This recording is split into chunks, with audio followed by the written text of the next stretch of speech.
gelen koşa kakıldaşa kakıldaşa, parmakların belini daşa tüfenginin tetiğinde.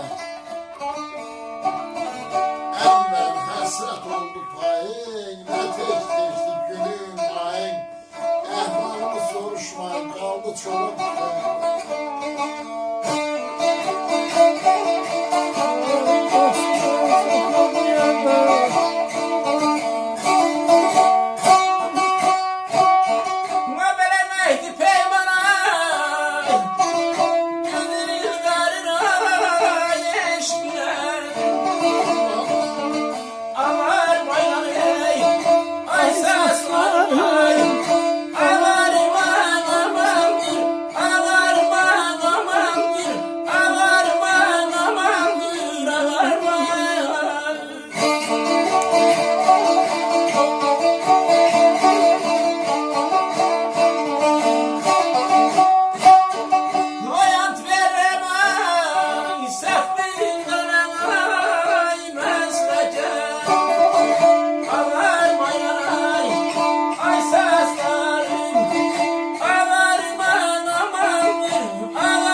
Gül dibini xaralır, ayaz deyib gülün rəngi saralır.